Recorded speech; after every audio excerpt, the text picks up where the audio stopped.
At one point I felt as though there was no hope.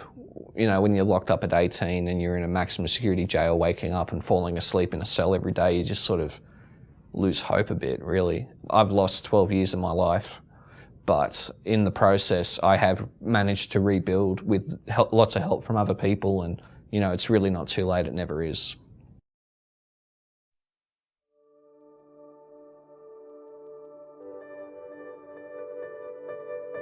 My name is Grant, I live with a mental illness, and this is my experience. Thankfully, they have this little program called Pre-Employee that I ended up in. They knew I loved to write. To date, I've written about 8 science fiction novels, 2 trilogies and a couple of standalone books. The work experience they got me was with the magazine I work for now, and I had a chance to impress my boss enough that he started jumping up and down, demanding that they make a position for me. And I now do that 3 days a week.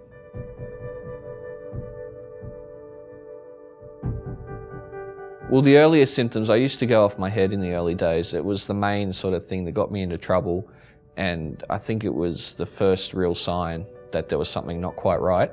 When I was quite young, I was getting really angry with teachers and other students, and they actually diagnosed it as ADHD several years later. Unfortunately, it's much more likely it was early onset schizophrenia. And that really badly affected my life in school and outside of school. And my first admission to a psychiatric ward was quite young. I was only about 14 years old. It was recommended by the school counsellor. He could obviously tell something was very wrong there. And I ended up hanging out with some pot smokers, and I got into the marijuana, and as many people with an illness find, in the short term it makes things better, makes you feel better and all that sort of thing. Obviously in the long term, probably the worst thing you could do to a person with schizophrenia is give them something like marijuana or speed or whatever.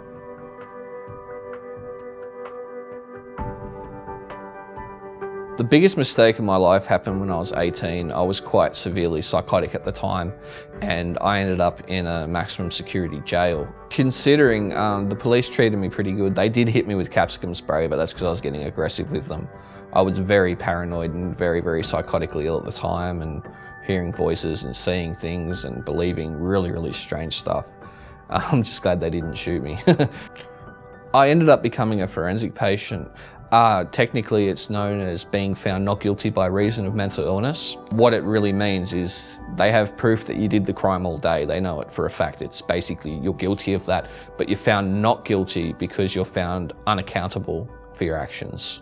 But I was in a place called D Ward, and the nickname for that was Dungeon Ward. It was pretty bad. It's a very small yard. No one ever has cigarettes, and pretty much everyone in that yard is acutely psychotic, and many of them have only just come into jail still totally off their faces on ice psychosis, and it's just very distressing to be there.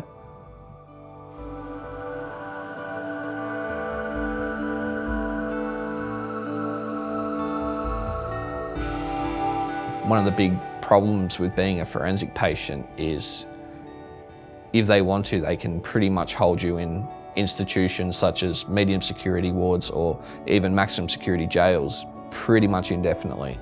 So it's not really the sort of situation where somebody can get done for a crime and then just do their time and no matter what they get out. It really goes on how you are progressing, how your illness is, how you interact with people. By the time I reached the medium security unit for the second time, I had been out of work for many years. I think it had been about 7 years since I'd last had a job.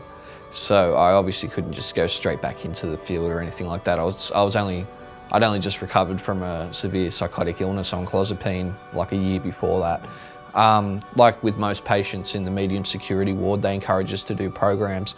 And one of the more popular ones is on production lines. Sheltered workshops, that sort of thing. You know, putting things in bags and passing them along.